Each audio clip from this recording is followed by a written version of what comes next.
Kalau harapan kami dari Badan Usaha Milik Negara ya, tentunya ini adalah suatu apresiasi buat kami, yang mana kami juga bertanggung jawab untuk bagaimana membina generasi muda ke depan supaya lebih baik. Dengan LP3 ini kami sangat senang karena ini sudah rutin bekerja sama dengan kami, dan kita harapkan bahwa nanti LP3I bisa berkembang lebih baik lagi dan bisa menjadi orang-orang yang bisa menjadi pemimpin di masa depan ya.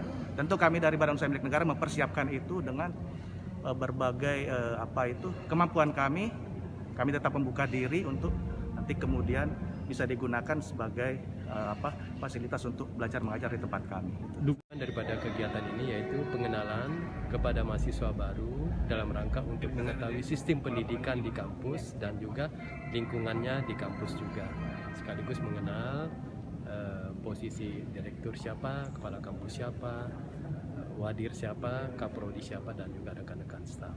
Pak, ini kan di masa pandemi Pak, seperti apa Pak dorongannya untuk bisa tetap produktif ke depan Pak mahasiswanya? Tentunya dengan mahasiswa masa pandemik ininya ya, kondisinya kita sesuaikan nanti belajar blended. Jadi mahasiswa tetap dituntut untuk bisa belajar mandiri gitu ya, baik di rumah maupun nantinya di kampus kayak gitu ya. Dan diharapkan mereka lebih proaktif karena belajar melalui daring itu luar biasa. Kadang-kala bisa santai nggak kelihatan, di-off-kan juga videonya, ya kan, ternyata orangnya kemana kayak gitunya. Ini yang perlu disampaikan kepada mereka bahwa jangan sampai masa pandemi ininya kendor gitu dalam hal mereka motivasi minat belajar dan juga tujuannya untuk